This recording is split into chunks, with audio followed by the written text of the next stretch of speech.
Welcome to Choice Classic Radio, where we bring to you the greatest old-time radio shows. Like us on Facebook, subscribe to us on YouTube, and thank you for donating at choiceclassicradio.com. Get this and get it straight. Crime is a sucker's road. And those who travel it wind up in the gutter, the prison, or the grave. There's no other end. But they never learn. From the pen of Raymond Chandler, outstanding author of crime fiction, comes his most famous character in The Adventures of Philip Marlowe.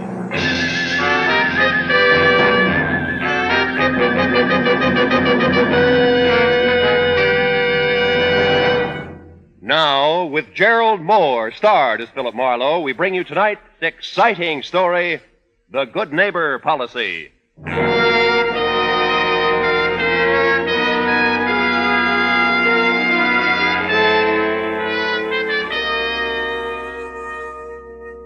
The day was hot and sticky. The city wore it like a wet shirt. And to make things worse, there was a xylophone playing somewhere in the building, and that started me thinking about my neighbors. Mostly I was thinking two things about them. One, I didn't know any of them. And two, I'd like to shake the hand of the fella that banged that xylophone day and night and break it. Not a very neighborly thought, but then it had been one of those days. You know the kind that prompts the neighbors to set the dogs on each other. But now the sun had called it a day. The wind had switched from the desert to the ocean, and I was figuring I'd be a better friend to man and woman if I took a long, cool shower. Well, there's got to be some legal way to kill xylophone players.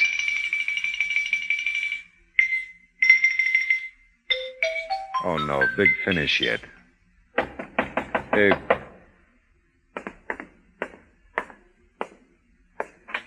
Yes? Your name Marlowe? Phil Marlowe? Yeah, that's right. I live 2 apartments down the hall. You got a call on my phone. I got a call on your phone? Look, the call's there. I'm a busy guy. You wanted it, don't you? Well, sure I want it. Okay, come on. All right. I didn't catch your name. No, you didn't. In here. Oh.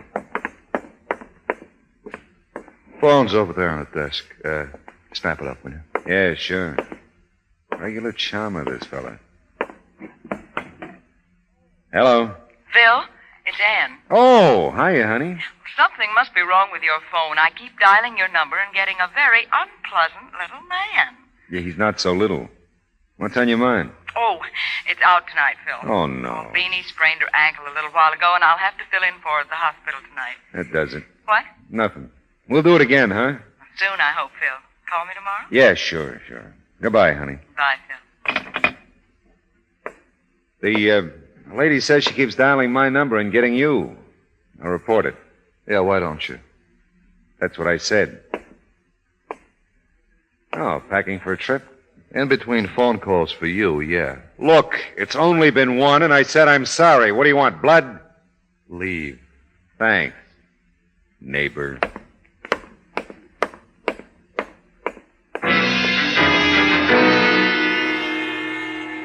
Like I said, it had been hot all day. And I wasn't getting any cooler exchanging pleasantries with Laughing Boy. Back in my own apartment, I mixed myself a tall, cool drink and thought about Ann, who was neither.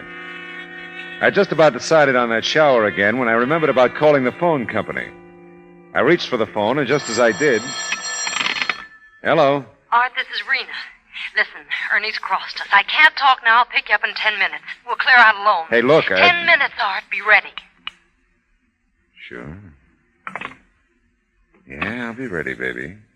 Oh, my name isn't Art. And it isn't. Oh, well, one good turn and all that.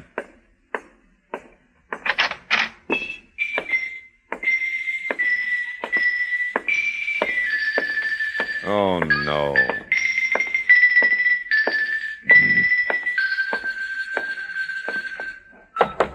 Hey, Laughing Boy. Come on, open up, will you? I got a message for you. Come on, answer the door. Anybody home? My, sorry. We're being rather boisterous out here, aren't we? Yeah, I'm sorry. I guess he's not home, huh? It would almost appear that way, wouldn't it? Yes, I guess it would, yeah. You're apartment 6, aren't you? Philip Marlowe, is it? Well, yeah, I am. Mrs. Miss Garrity. Oh. Miss Adelaide Garrity. Rather a nice name, don't you think? Well, yeah, I do, Miss Garrity. I'm apartment 2. Are you really? Well, apartment 2. I've passed you ever so many times in the hall or coming in and out of the door, you know. But I just never felt that I'd known you somehow. No, I suppose not. But then, you see... I often say to Mrs. Evans, she's apartment 1, isn't it shameful, I say, that we don't know our own neighbors anymore? Here we are, under the same roof, as it were, and yet, what do we share with each other, really? The utilities? Oh, but that seems so little. Why, except for Mrs. Evans, the Randalls, the McCombs, the Nelson girls, and, let me see now. Oh, yes, that young girl who plays with that softball team. Oh, what's her name? Well, I really don't know. Hattie. Hattie, that's it. Yeah. Hattie Netherton. Well, as I say, except for those 2 or 3 people, I don't know a soul in the building. Well, that's the way it goes, isn't it? Some days you don't know a soul. Tell me, Miss Garrity, among the people in the building you don't know, do you also not know the fellow who lives here? Apartment 3. Yeah, this door I've been beating on. Who's that? You don't know? And you're making all that fuss? Yeah, well, it does seem silly, doesn't it? Well, I should say so. But I'm afraid I won't be much help to you there, Mr. Marlowe. He's our newest tenant, you know. Moved in less than a month ago. Oh, well, I just thought... No, I don't feel that I really know him at all.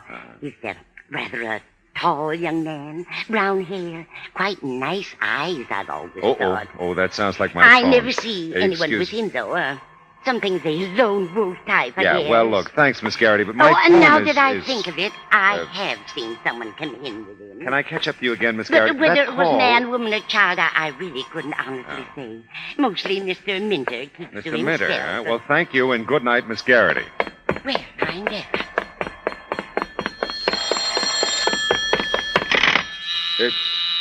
Oh, great.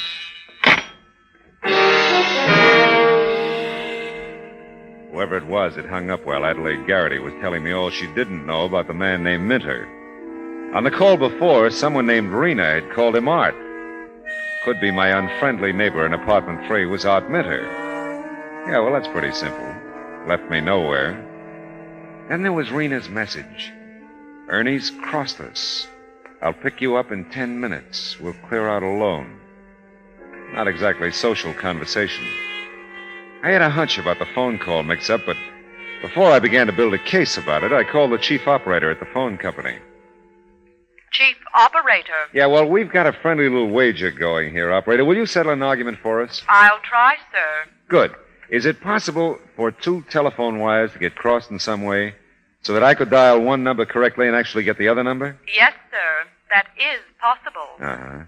It could happen only in the case of a slight equipment disorder, and only if the 2 numbers in question were on the party line.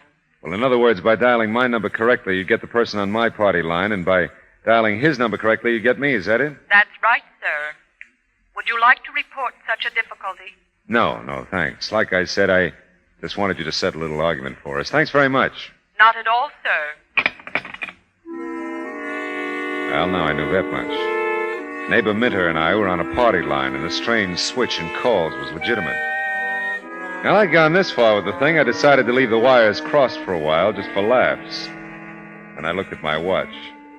It was time to get a look at Rena. If she was coming from Minter in 10 minutes, she was due. I left my apartment, started down the hall toward his, and sure enough. Art, it's Rena. Oh, please, Art, hurry. Hurry. Nobody home, lady? Oh, I'm sure he must be. I just talked with him on the phone a few minutes ago. Oh, well, maybe he's in the shower. Yes, maybe that's it. Yeah. Now, please, would you mind? That sounds like his phone. Yes, it does. I wonder... Yeah, so do I. What's that? Nothing. I mean, if he answers it, he'll probably answer your knock, too. Yes, I suppose he will. Now, will you please leave me alone? Oh. Got to be there, Art. Got to be there. The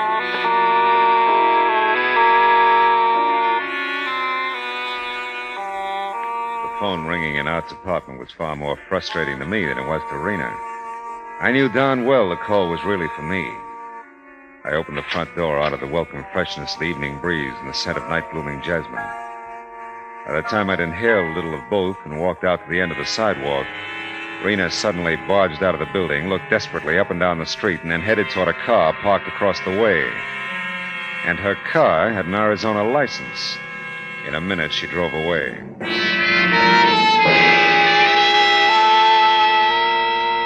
Back in my own apartment, I called the chief operator again.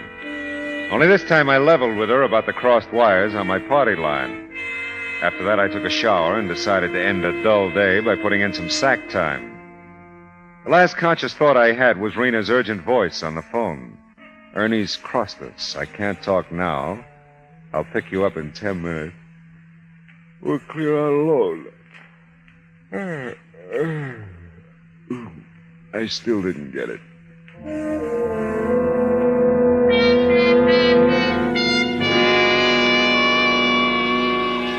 I didn't get it the next morning either. But I got up dressed and was starting for the morning paper, which my newsboy with questionable accuracy always pegs in the general vicinity of my apartment door. Didn't quite get there, though, before... Hello. Mr. Philip Marlowe? Speaking. This is the telephone company calling, Mr. Marlowe. Oh? The difficulty with your phone that you reported last night has been remedied. Normal service may be resumed. Oh, fine. Thanks for calling. We hope you haven't been unduly inconvenienced. Oh, not at all. It's been grand. Thank you for your patience, sir. Yeah. Well, goodbye. Well, that's that. Okay, I'm coming.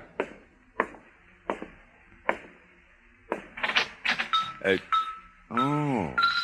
Hello again. Hey, I got another call for you on my phone. Same name as last night, I think. Yeah, but the phone company just Look, told you me... always argue there's a call for you on my phone. I'd come on and answer it. Well, how can I resist an invitation like that? Funny, though. Wonder how that happened. Yeah, you said that before. Yeah, I know, I did, didn't I? Did I say before that I don't much care for xylophones? Or you? I don't remember. I don't care. No. In here. Yeah, and the phone's over there on the desk. Hey, Buster, that phone's hung up. There's no call for me. What is this? This? This is a gun, Marlowe. Yeah, I see it is. You know too much, Marlowe. I don't like it when you know so much.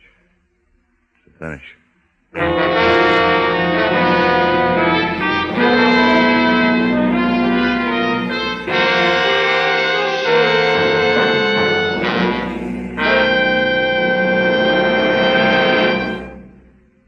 In just a moment, we will return to the second act of Philip Marlowe. But first, a blind auction racket in which employees in a customs house have a confederate purchase a battered suitcase containing a fortune in jewels. That's what CBS Radio's gangbusters have to contend with in The Case of the Nazi Diamonds, tonight on most of these same CBS stations. Don't miss Gangbusters tonight for a suitcase full of jewels and thrills. Say, friends, the flood victims of Kansas, Missouri, Oklahoma, and Illinois need your help. Many are injured and homeless, and you can help to give them food, clothing, shelter, medical care. You can do your part by giving through your local chapter of the American Red Cross. Now, with our star, Gerald Moore, the second act of Philip Marlowe, and tonight's story, The Good Neighbor Policy.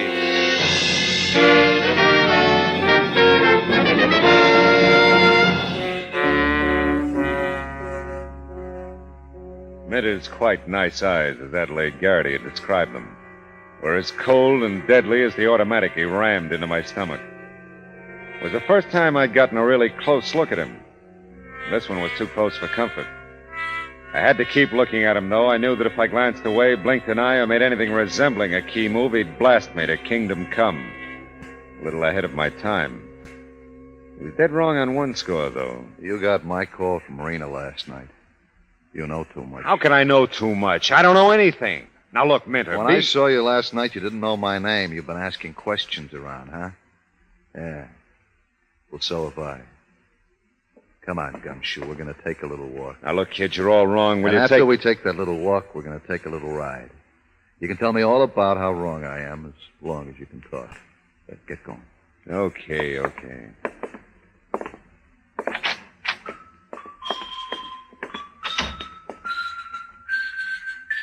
Remember, Marlowe, you're just going to walk down the hall and out of the building with me.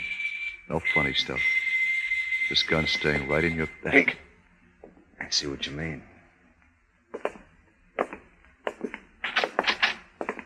And the dawn comes up like the... Why, it's Mr. Marlowe. Oh, Miss Garrity. And Mr. Minter, I believe. Well, we're up early, aren't we? Yes, we are. A little too early, if you ask me. Oh, have you the hiccups, Mr. Marlowe? If you do, I know the best cure. Just put your hands up high over your head. No, I don't have hiccups, Miss Garrity. Oh, then perhaps it was Mr. Minter. No, lady, I don't have hiccups either. Well, someone hiccuped, and it wasn't me. Oh, but no matter. I just came out for my paper. I won't keep you gentlemen. I know you must be off somewhere.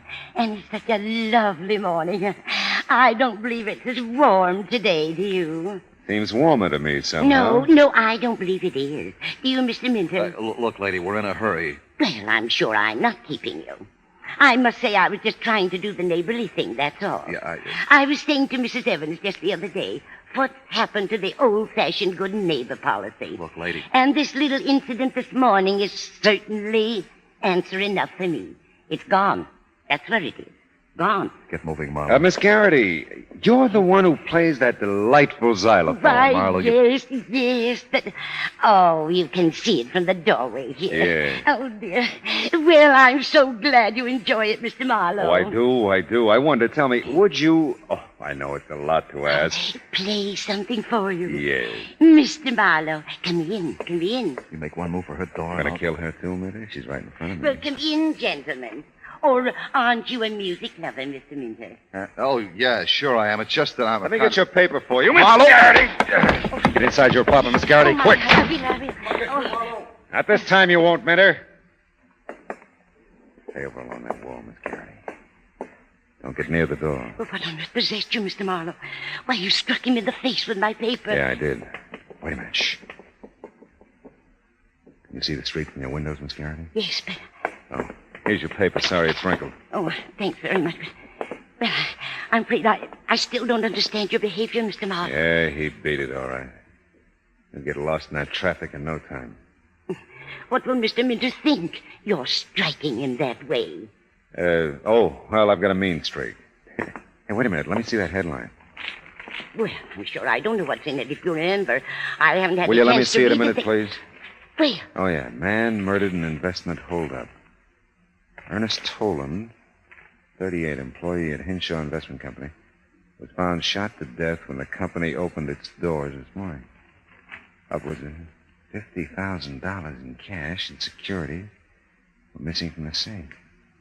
Police believe Toland worked late last night and drove the thief of thieves to lose the company safe.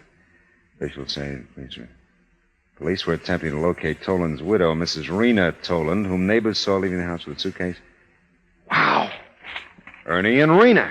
friends of yours, Mr. Marlowe. No, but Minter's right. I do know too much. Oh, I'm sorry, Mr. Marlowe, but I don't feel up to playing for you right now. What? You know, this morning has gotten off to such a peculiar start. I'm just not in the mood for the xylophone. Oh, I know how you feel. Don't give it another thought, Miss Garrity. Ever again.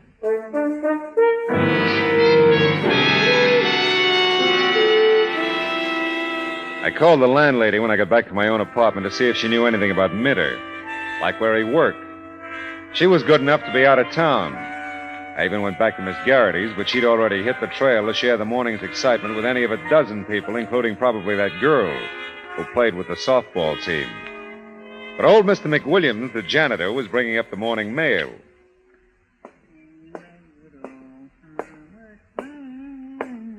Morning, Mr. Mack. Well, morning, Mr. Marlowe. How's the mail situation? 12B has 2 packages again. Again, huh? How about me? Well, sir, you don't even rate an advertisement this morning. How it is. Sorry. Yeah, well, you can't win all the time, huh? No, can't. Tell me, how about Mr. Minter? How's that? Mr. Minter, you know, he's in apartment 3. He asked me to pick up his mail if there is any. Sure. If you can carry it all. Just this postcard. Oh, I can manage, yeah. Well, thank you. It's from his mother in Tucson. Really? They're all well. Oh, well, that's good. That's good. Nice to see you again, Mr. Mack. Same here. Same here. The old say. Yeah? Is it hot enough for you? It was. And Mr. Mack was right. Minter's family were all well, except for the return address in Tucson. There wasn't a lead on the whole postcard.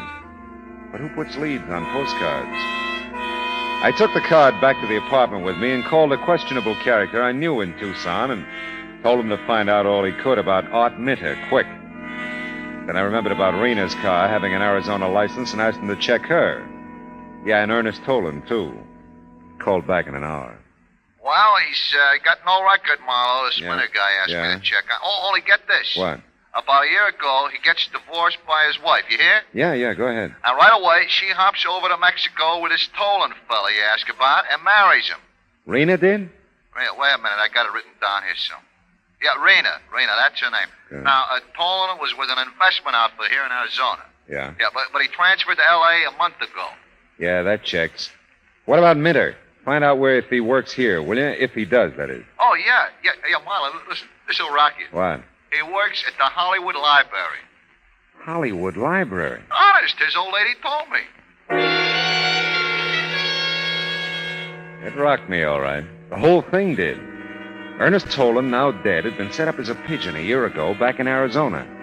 Only at some point yesterday, he got wise and decided to do the investment job alone. Trouble was, Rena didn't get to Art with the news in time. She got to me. Now even the law couldn't locate Rena. And the last time I saw Minter, he didn't act like a fellow who was heading for the Hollywood Library. Still, you never know. I started out into the hall, observed gratefully that Miss Garrity's xylophone was stilled, if only for the moment. But when I got about even with Minter's door, something happened very like a familiar song starting all over again. It was Minter's phone ringing. I listened at his door. But there was no move from inside to answer the ring. And something told me here was another lock that needed springing. Yeah? Art, it's Rena. Where have you been? Out for a while. Are you all right? You don't sound it. Yeah. I just went. Where are you? I'm in the... You sound so funny. Is someone there? Yeah, that's right. Oh, not the police, Art. No, neighbor. You talk, huh? Oh, because you can. All right, I will. I'm at the Bellflower in Ventura. If you call here, ask for Mrs. Guthrie. That's me. Got it. You got everything, didn't you? When you... Well, I mean, about Ernie. You're still going to split with me, aren't you? Yeah, sure. I was afraid after I ran out. But you understand, don't you? You weren't home. Skip it, huh? All right.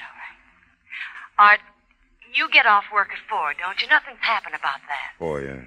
Well, come up here as soon as you can after that. Well, just hurry, Art, please. I will. Bye. Bye.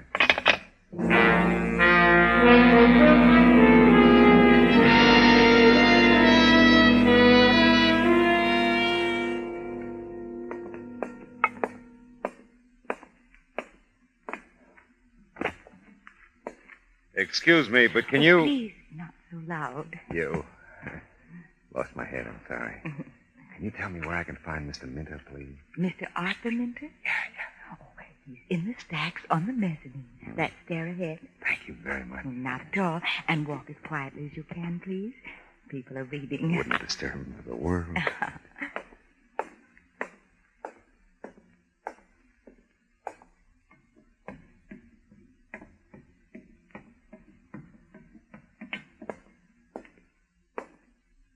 Well, no one's supposed to come up here. These are files. No one's allowed here. I was looking for something in investments. I said no. Hello. Come on. Take it easy, Minter. I got a message from Rena. Yeah? She says you killed Ernie. Look. Oh. Yeah, and I got a message for Rena, too. Ventura cops probably have her by now. My call, Lieutenant Matthews, did any good, and it always does. I'll kill you, Marlowe. You're in a rut, aren't you, Minder? Come on. Where's the dough you took from Ernie and the securities? Are they in these permanent files, too? Is that why you had to show for work today? Yeah, Gumshoe. But you never get them or me. Throwing books is a good idea. Oh!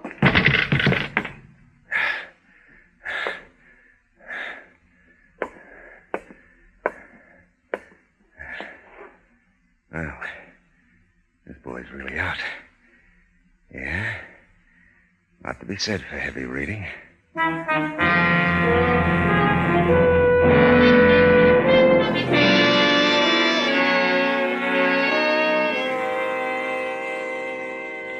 I kept my foot on his neck till Miss Hush downstairs called Matthews. I needn't have. He didn't come too. And I waved the squad car off to headquarters from the library curb. Yeah, well, that's that. On the way back to my apartment, I got to thinking about a house with no neighbors, no xylophones, no crossed wires. No fun either. You know, all kinds of things go on in apartment houses. All kinds of people leading all kinds of lives. What's the line? Love thy neighbor as thyself? Yeah. But most people act like they hate themselves. Oh, well.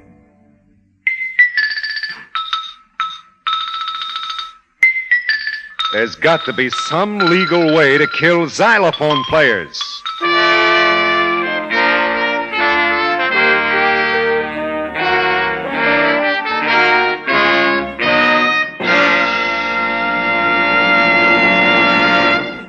The Adventures of Philip Marlowe, bringing you Raymond Chandler's most famous character, star Gerald Moore, are produced and directed by Norman MacDonald and written for radio by Kathleen Height.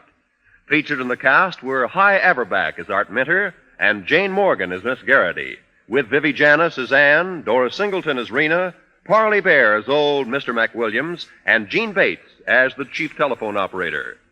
Gerald Moore may currently be seen in the Santana production Sirocco. The special music for Philip Marlowe is composed by Pierre Garrigank and conducted by Wilbur Hatch. Be sure to listen again next week at the same time when Philip Marlowe says... This time I did a cook's tour of the San Fernando Valley in search of a missing woman. The case had a lot of positive developments. But the clincher was a negative development. And in a camera shop.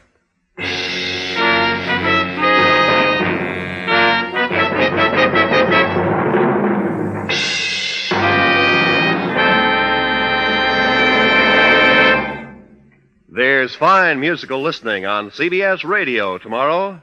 Don't miss Guy Lombardo Time, featuring Guy's distinctive music with vocals by visiting Janice Page.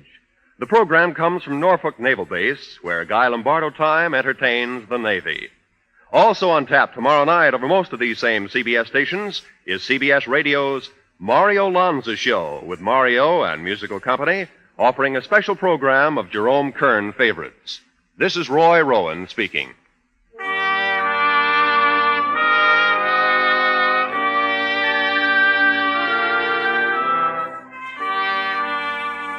Just as systematic exercise builds a strong body, so does systematic saving build a strong future.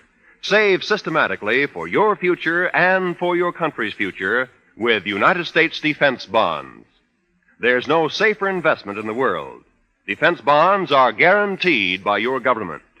So for the defense of your future, for the defense of your country's future, buy your full share regularly, systematically of United States defense bonds.